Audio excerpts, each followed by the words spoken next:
Hey everybody, welcome back to Praying Hands and Walking Feet. This week I want to talk about how we kind of take our home churches for granted. We have been traveling, as you saw on our channel update, that we've been traveling and seeing new churches and being able to experience new churches is one of the things I was kind of excited about with our trip, because I know that different areas around the country do celebrate Mass differently and the feel of their communities are different and everything like that. Well, honestly, I was a little surprised the first couple of churches that we went to, because some things that are just normal at our home parish I'm finding are not normal. We did attend one Mass and there were no altar servers, like none. There was one gentleman who would change into the white altar server robe and go up and help the priest, and then he would go behind and change out of that and come, and he would be an usher, and he would then help with the bringing up of the gifts after he changed back into the altar server robe. And my husband and I were both a little bit taken back, like, wow, they don't have any altar servers. Like, there were no kids or teens as altar servers, no upcoming into the faith as altar servers or anything like that, like seminarians or deacons or anybody studying. None of that there. And at one of the churches that we've been to, they are having to adjust their Mass schedule because they are incorporating a Spanish Mass for the population. The need has arisen, and so they are incorporating a Spanish Mass into their Mass schedule. And so the pastor came out before Mass even started and was talking to everyone, saying, we're going to do 1 week English and 1 week Spanish, and, just kind of flip-flopping. And he actually had to say the words of, we are going to be Christ-like, and we are going to be understanding, and we are going to be welcoming. And I was shocked that, you hear about Catholics being closed-minded, and you hear about, wanting it to be their way or the highway or anything like that, but I've never actually been somewhere where that might actually be true, where people might actually think that way and have those beliefs. And so it's been a little bit of an eye-opening experience, to say the least.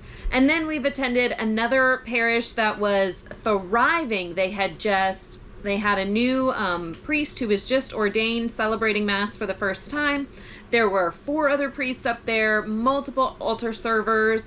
It was amazing. And something that was also a shock was we went to a church. We went to a church that actually offered the blood along with the bread, and that was the first time since before COVID I had seen anyone offer the blood again. And it was amazing. It was so awesome just to be able to go up and receive both the body and blood of Christ. And it honestly was something that I didn't even know I was missing until I saw it up there, and I saw them come down from the altar with the chalice, and I was like, oh my goodness, I think they're gonna offer the blood. Like, this is awesome. And then I saw people get in line and take it, and I was like, oh, this is amazing. It's been so long. So all of these new things that we're learning, but it all just reminded us, like, even my husband said to me, he goes, wow, like, I didn't realize how comfortable we had gotten with how things happen in our home parish and with what our expectations were just in our area, just in our diocese. Like, we just expect there to be altar servers. We just expect there to be ushers. We just expect there to be seminarians or deacons or those kind of people, because the parishes that we came from are all thriving and growing and have all of those things. And so we're finding, as we're traveling around, that we are going to get exposed to a whole bunch of new churches and to be able to see how the faith is practiced and how the Mass is celebrated all over. Now, where we just pulled into, I did find the church, and there is only one Mass.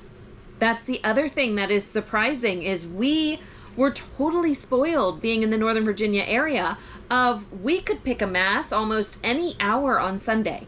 Literally almost any hour on Sunday, we could choose to go to Mass and the church would be kind of close. That is not the case all over, and we are so spoiled. And so I did see the church on our way here to this site, and there is one Mass. It is 10 o'clock on Sunday, and that is it. And so we get to plan our Sunday around that, which is a new thing because we've always been able to just go, oh, well, let's do an early morning, or oh, let's do a Saturday evening, or oh, let's a little bit later, let's sleep in on Sunday. Well, we don't always have that choice now. And so those of you who are in thriving parishes with altar servers, with deacons, with seminarians, with brand new priests that have just been ordained, with ushers, with all of the Masses that are offered, multiple Masses to choose from, just let's take a second and be so thankful for all of that I'm sure that we have all begun to take for granted, and just be thankful for what we do have, and to pray for those who don't have what we have and who haven't been able to experience that yet. Pray for the growth of their churches, and that more will come to help as altar servers and as seminarians and joining the priesthood, so that our churches can continue to grow, so that everyone feels welcomed. See you next time.